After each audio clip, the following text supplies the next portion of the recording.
Lesson 7, Linear Programming. So linear programming is a mathematical technique used to determine which solution in a feasible reason result in an optimal solution for an objective function. So it's very similar to what we did in the last lesson. So a toy company manufactures two types of toys, racing cars and sports utility vehicles. Because the supply of materials is limited, no more than 40 racing, and we have no more than 60 utility vehicles can be made each day. However, the company can make 70 or more vehicles in total each day. It costs $8 to make a racing car and $12 to make a sports utility vehicle.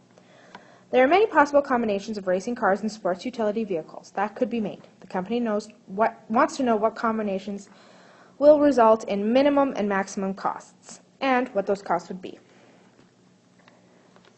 So first, let's let R equal race cars and S equal utility vehicles, sports utility.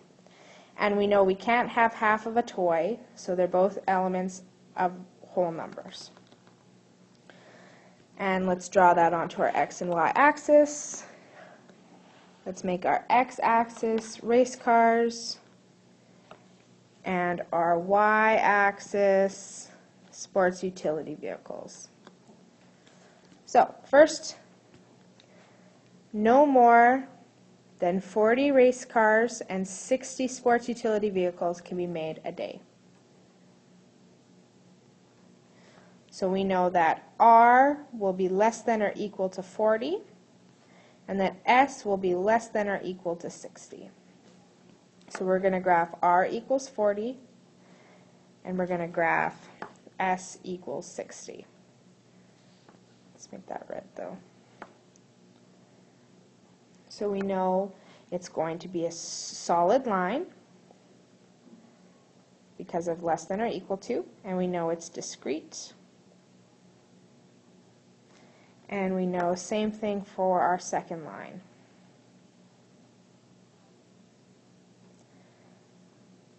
So let's go up by tens on our axes. So race car, 10, 20, 30, 40.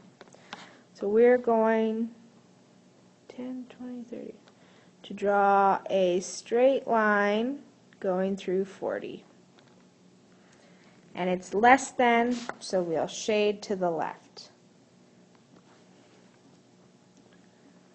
And of course it would be stippling, but I can't really do that well on the iPad as well. So we'll do S equals 60, so same thing, 20, 30, 40, 50, 60.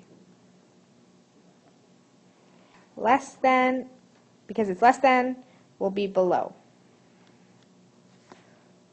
So we know it's going to be down here. Now, we know that the company can make 70 or more vehicles in a day. So if we add our R plus our S, it's going to be greater than or equal to 70.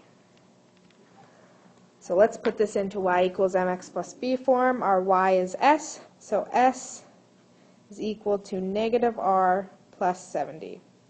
So our y-intercept is 70, and we're going down 1 over 1.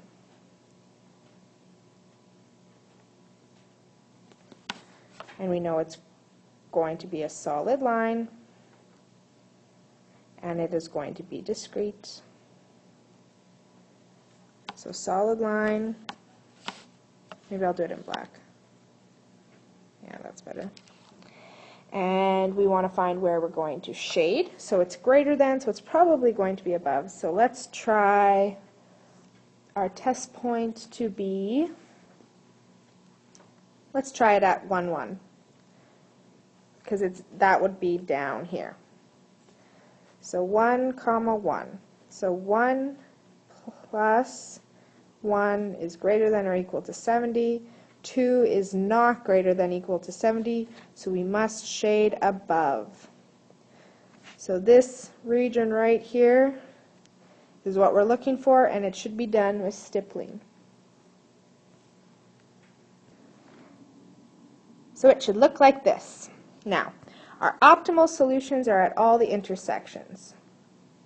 So at 10, 60, 40, 60, and 40, 30. So we're trying to optimize our revenue. So let R equal revenue.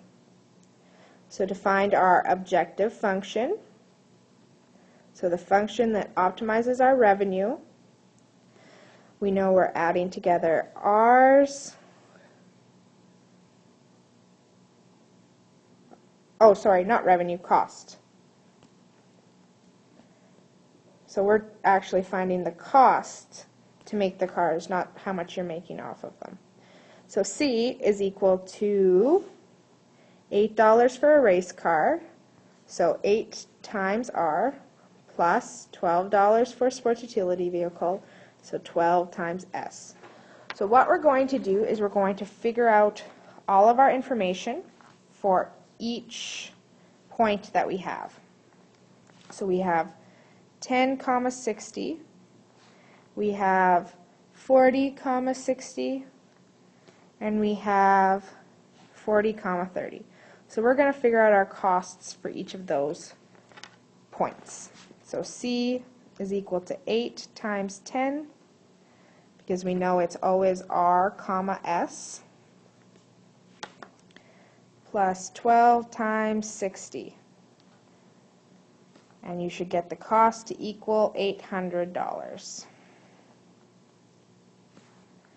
For the second one, we have C is equal to 8 times 40 plus 12 times 60, and our cost should be 1,040. And for the last one, we have C times 40 plus 12 times 30, and I meant to say 8, not C. And our total cost would be $680. So, if you were wanting to make vehicles for your toy company, you'd obviously want to spend the least amount of money. So you'd want to find the minimum value with 40 race cars and 30 utility vehicles. And that would minimize your costs. Example 2. L&G Construction is competing for a contract to build a fence. The fence will be no longer than 50 yards and will consist of narrow boards that are 6 inches wide and wide boards that are consistent of 8 inches wide. There must be no fewer than 100 wide boards and no more than 60 narrow boards. And that I meant to say 80, not even close. The narrow boards cost $356 and the wide boards cost $436. We want to find the maximum and minimum costs of lumber. So let's let N equal our narrow boards and W equal our wide boards. So we know that there has to be no fewer than 100 wide boards. So wide has to be greater than or equal to 100. There has to be at least 100 of them. So let's call our x-axes, let's call this one narrow, because you can totally read narrow out of that. And this one can be wide. So we want to first plot the point y equals 100. We can't have half of a board, so these are going to be elements of W. So this will be a solid line. It's going to be discrete. And we're going to go up by 20s. 20, 40, 60, 80, 100, 120, 140, 160. So no fewer than 100. So we want to have a straight line at 100. So this is W is greater than or equal to 100. And since it's greater than, we're going to shade above. And I'm just going to wait to shade because we've got a couple lines going on here. Now we also know that there is no more than 80 narrow boards. So narrow has to be less than or equal to 80. So n is equal to 80. Solid line again. It's going to be discrete. We're going to go up by 20s on our x-axis. So 2, 4, 6, 8. Here is n is less than or equal to 80, and we're going to shade to the left. So now we're looking at this region in here.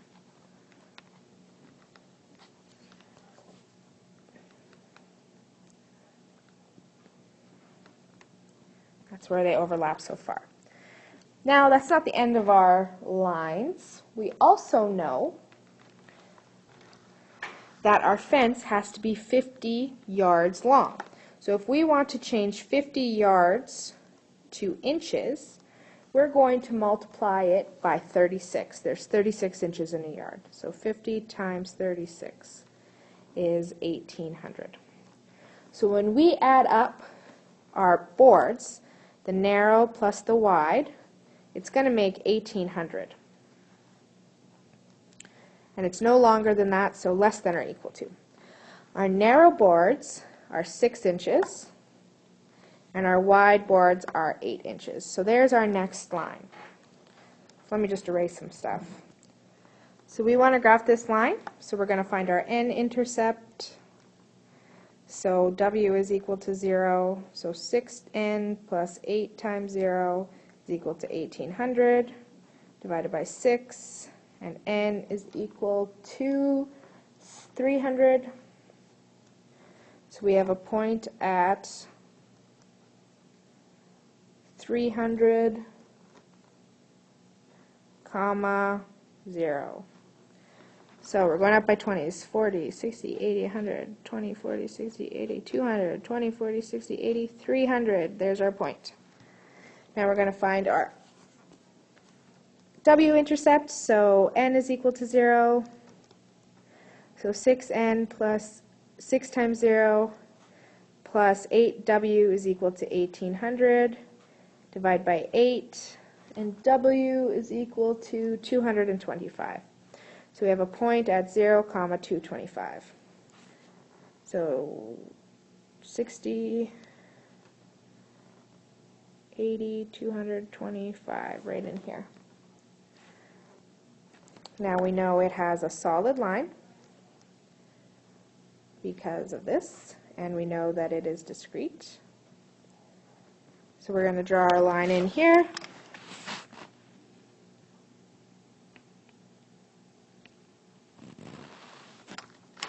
Almost. Please use a straight edge. The more accurate you are is based on how straight your lines are. And now we need to choose where we're going to shade, so we're going to take the test point. Let's do 1, 1. So 6 times 1 plus 8 times 1 is less than or equal to 1,800. 6 plus 8 is less than or equal to 1,800. This is clearly true, so we're shading below. So we're still looking in this area right here. So there are our 3 lines. And when you graph it on your page, because it's discrete, you should be using dots, and it should look like this. So here's our function. We're looking for our intersection points, so 0 and 225. We also have 80 and about 165, and 80 and 100. So we want to find the maximum and minimum cost. So we need to make our objective function, so let's let C equal the costs. So costs is equal to, we have narrow boards plus wide boards. We know narrow boards are 356 and wide boards are 436. So there's our objective function. Now we want to find all of our costs. So let's plug in our points. So we have all of our intersections, and we're always going the narrow board, comma the white board, so we're wide board. We're going to plug these into our equations. So 3.56 times 0 plus 4.56 times 225. And what you should get for your cost is $9.81. For our second one, we have 3.56 times 80 plus 4.56 times 165. And your cost should be $1,004.20. And the last one, 3.56 times 80 plus 4.56 times 100, and we would get 720.80. And I actually missed one. We also have the intersection here at 0, 100. So we'll just need to do that one as well, but I'm going to erase the graph so I can get that in. So 3.56 times 0 plus 4.56 times 100, and you get $436. So your minimum cost was to get 0 narrow boards and 100 wide boards, and your maximum cost would be to get 80 narrow boards and 106 wide boards. So that's your max and that's your min. So it would all depend on what you need to buy. You probably want to minimize your costs so you make the most money.